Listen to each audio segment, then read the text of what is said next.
will transform the world. It will bring unimaginable changes to our economy, our politics, warfare, foreign policy, our emotional well-being, our environment, and how we educate and raise our children. Further, unbelievable but true, there is a very real fear that in the not too distant future, a superintelligent AI could replace human beings in controlling the planet. That's not science fiction. That is a real fear that very knowledgeable people have. Despite the extraordinary importance of this issue and the speed at which it is progressing, AI is getting far too little discussion in Congress, the media, and within the general population. And that has got to change now.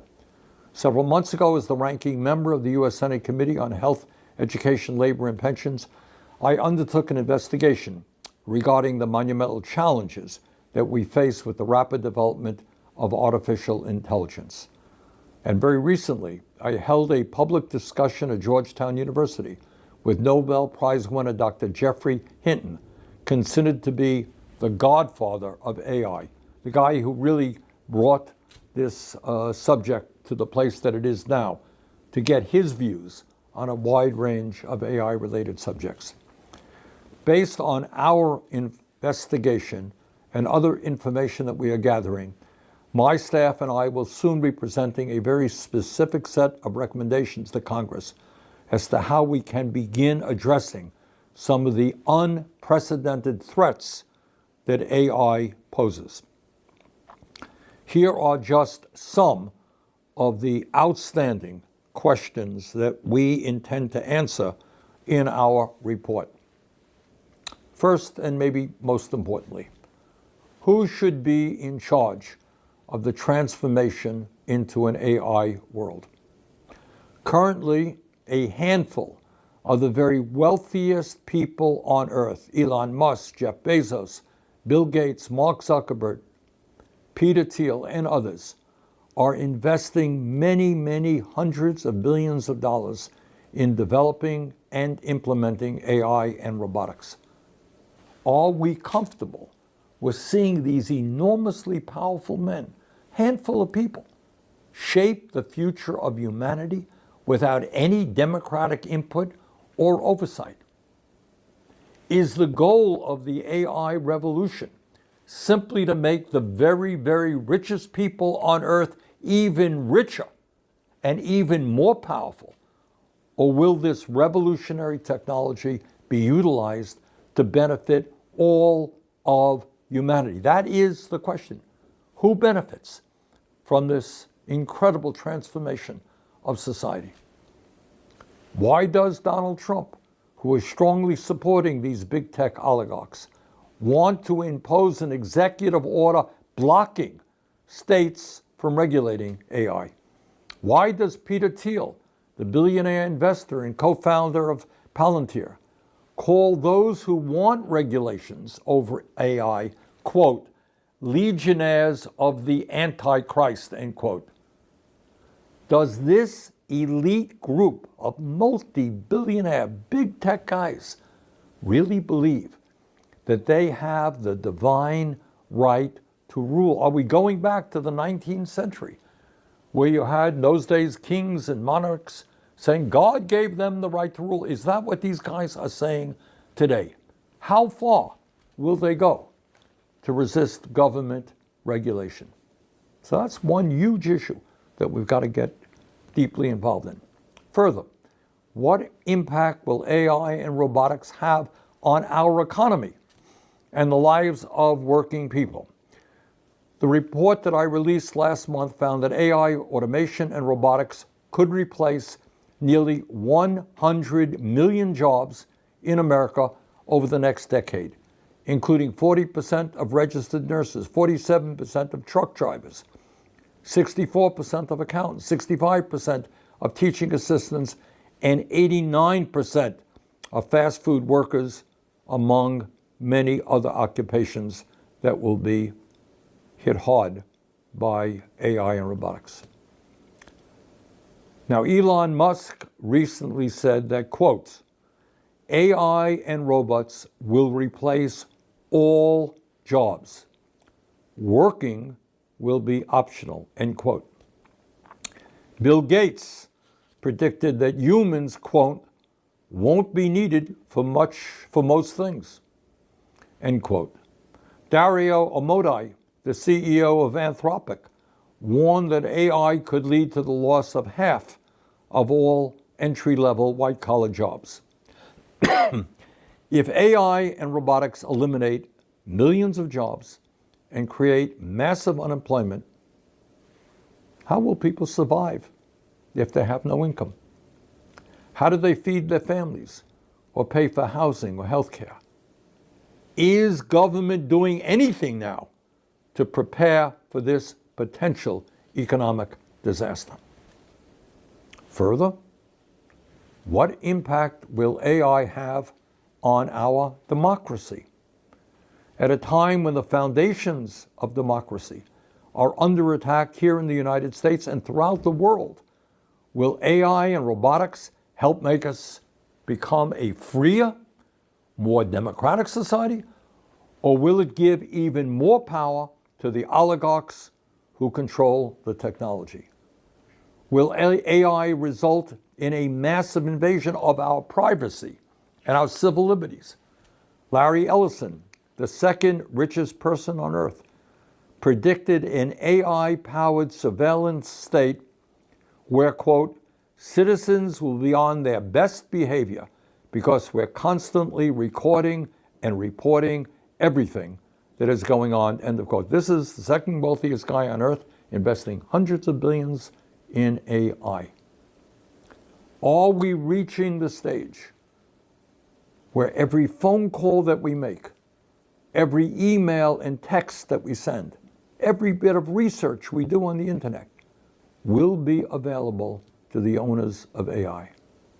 And if that is the case, how do we sustain a democracy under those conditions? How do we protect our privacy?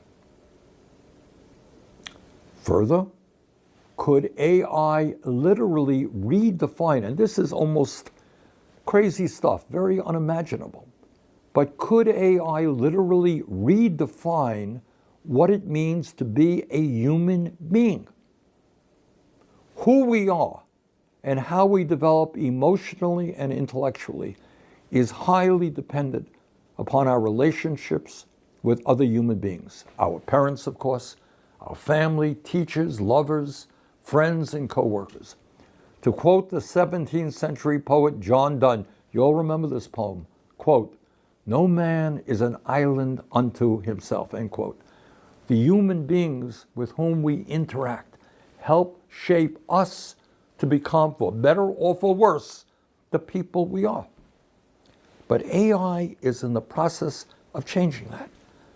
According to a recent poll by Common Sense Media, 72% of US teenagers say they have used AI for companionship, and more than half of them do so regularly.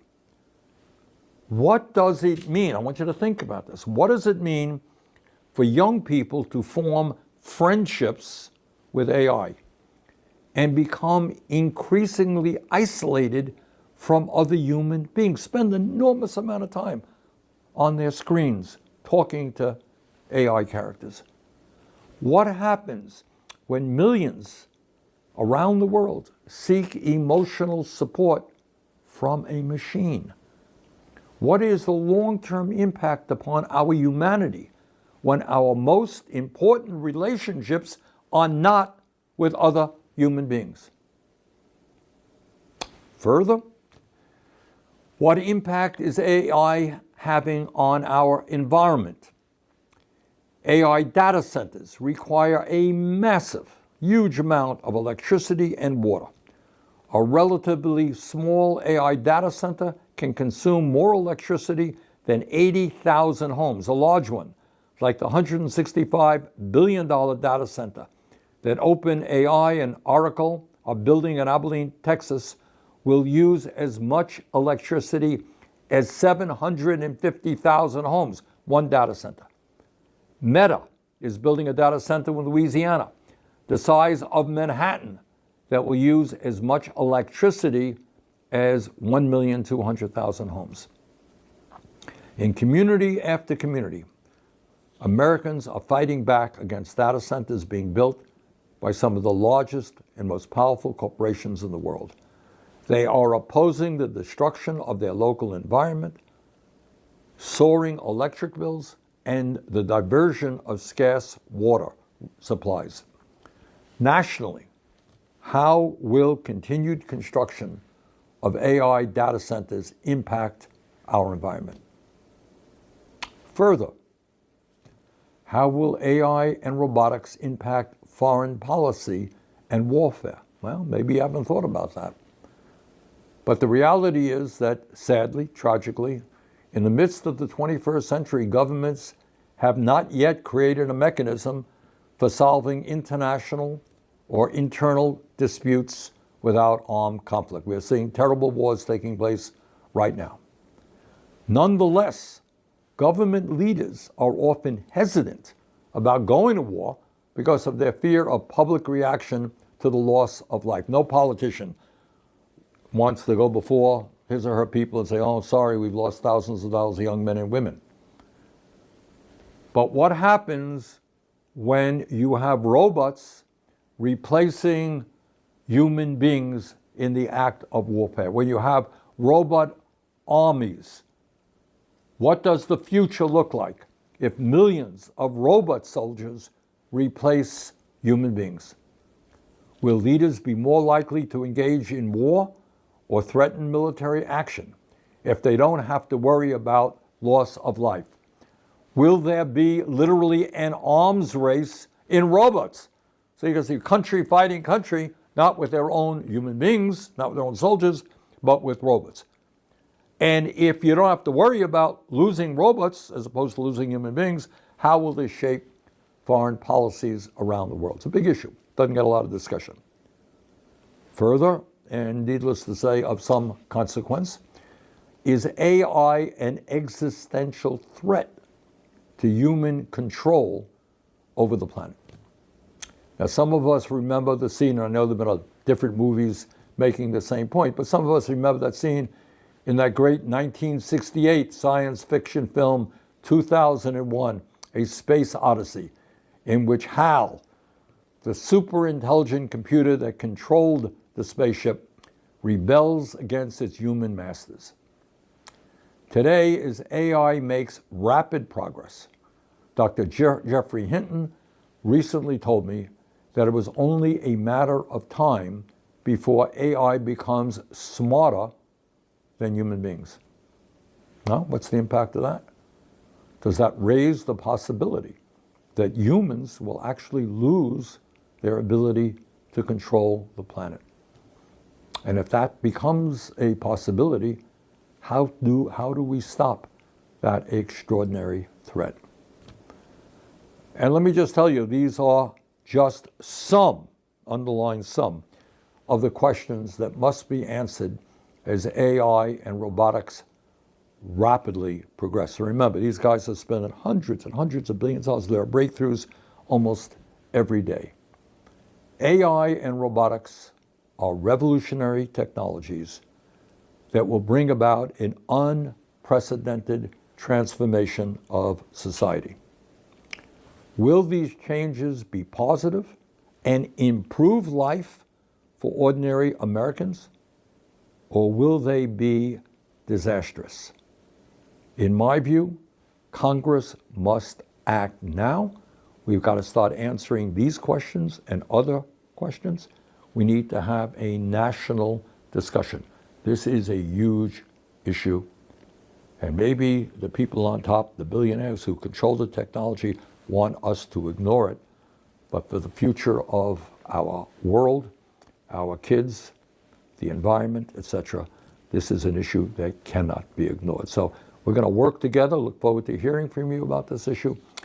But let's go forward in attempting to answer some of these questions. So thank you all very much.